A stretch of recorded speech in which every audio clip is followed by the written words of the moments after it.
When my parents passed away, the house they left behind became more than just brick and wood. It was memory. It was where I had grown up, where my father taught me how to ride a bike in the driveway, where my mother cooked Sunday meals that brought the entire family together. The house wasn't big or luxurious, but to me, it carried the weight of everything I loved and lost. After the funeral, when the will was read, the house came to me. Not because I was the only child. I wasn't, but because my siblings agreed that I had been the one to take care of our parents until the very end. They wanted me to keep it, to preserve the heart of the family. And I promised I would. But that promise was tested sooner than I ever expected. My wife, Jenna, didn't see the house as a symbol of legacy or memory. To her, it was property, an asset. And when her younger sister, Lila, went through a messy divorce, Jenna suddenly decided that the solution was obvious. We should give her the house. At first, I thought she was joking. We were sitting at the kitchen table when she casually said, "Lila needs a place to start over. Why don't we let her have your parents' house?" I set my coffee down slowly, blinking at her. "You mean let her stay there for a while?" "No," Jenna said firmly, like she had already decided. "I mean transfer it. Sign it over. It's not doing us any good just sitting there." Her words stung. Not doing us any good? That house was the last tangible piece of my parents. Every corner was a memory, every crack in the wall a story. It wasn't an idle asset, it was a sacred connection. I shook my head. Absolutely not. That house stays in my family. I promised my parents I'd take care of it. I'm not handing it over. Jenna's eyes narrowed, her lips pressing into a thin line. "So your dead parents matter more than my living sister?" "She's struggling. She has nowhere to go." "She can rent an apartment like anyone else," I replied, trying to keep my voice steady. "I'll help her get back on her feet, but I'm not giving her my parents' home." That's when it happened. In one swift motion, Jenna's hand lashed across my face. The sound echoed louder than the sting. I sat there in stunned silence, my cheek burning, while she stood over me with fury in her eyes. "You selfish man," she spat. "You'd rather cling to your past than save someone in your present. I can't believe I married you." Her slap wasn't just physical, it was a fracture. In that moment, I realized this wasn't just about a house. It was about respect, boundaries, and whether my wife saw me as a partner or just a provider for her family. And deep down, I already knew the answer. I sat there for a long time after she stormed out, hand on my cheek, trying to process what had just happened. The sting of her slap faded, but the humiliation stayed. My wife had crossed a line I never imagined she would. I wasn't perfect, but I had always respected her family. I supported Lila when her marriage was falling apart. Even lent her money when her ex refused to pay child support. But this? Demanding my parents' house like it was some sort of bargaining chip. That was something I could never accept. The days that followed were tense. Jenna barely spoke to me unless it was to bring up the house again. She kept pushing, saying things like, "You don't understand what it's like for Lila," or, "What kind of man watches his sister-in-law suffer when he has the power to help?" It was manipulation cloaked as compassion. And every time I gave her the same answer, no. I thought she'd eventually let it go. I thought maybe she'd realize how unfair she was being. But instead, she escalated. One evening, I came home to find Lila sitting on our couch, sipping wine with Jenna like they owned the place. Lila looked up at me with a smile that was too casual, too entitled.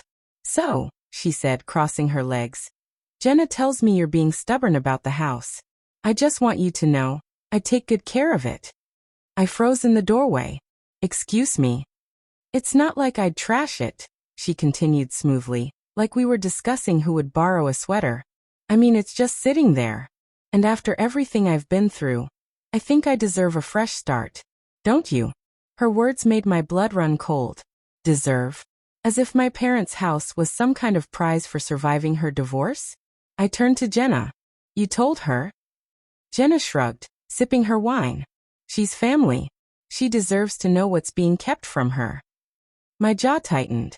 "This isn't yours to give. And it's not yours to expect. That house stays with me.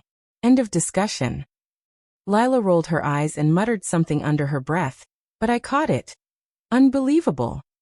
That night, Jenna and I had the worst fight of our marriage. She accused me of being heartless, of caring more about bricks and memories than people who were alive and suffering. I told her she was disrespecting me, my parents, and our marriage by demanding something so outrageous. The shouting grew so loud that our neighbor knocked on the door to make sure everything was okay. But it wasn't okay. Nothing about it was. Later, lying in bed with my back turned to her, I realized how far apart we had drifted. The slap, the entitlement, the utter disregard for what mattered to me. It wasn't about helping her sister anymore. It was about control.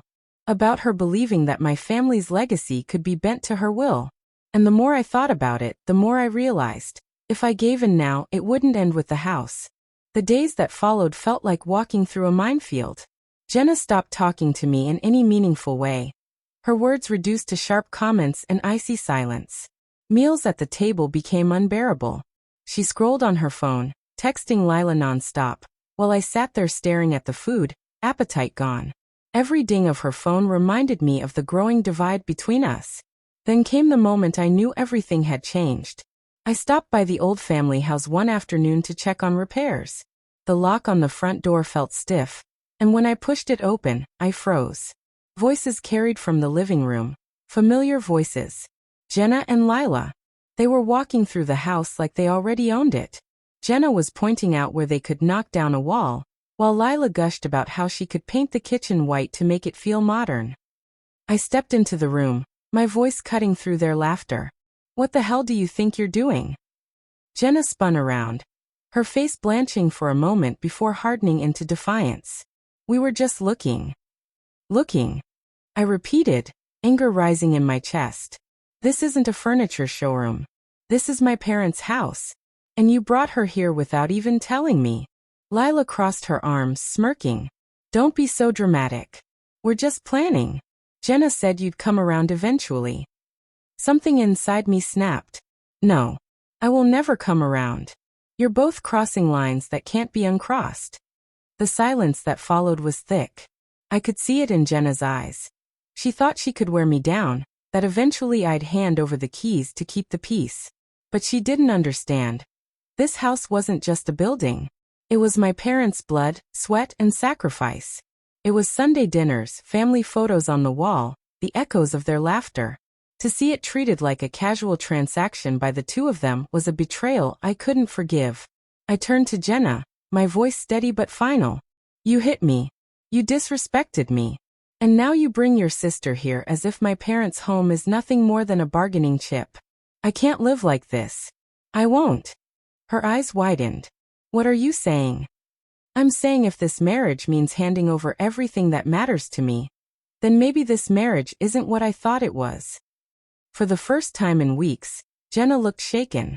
She opened her mouth, then closed it again, searching for words that wouldn't come. Lila scoffed and stormed past me, muttering about how selfish I was. But Jenna just stood there, silent. That night, I packed a bag and stayed at a hotel. For the first time in months, I felt clarity. The house wasn't the only thing at stake. It was my dignity, my boundaries, and the memory of the people who raised me. And I realized something important. Sometimes protecting the past is the only way to save your future.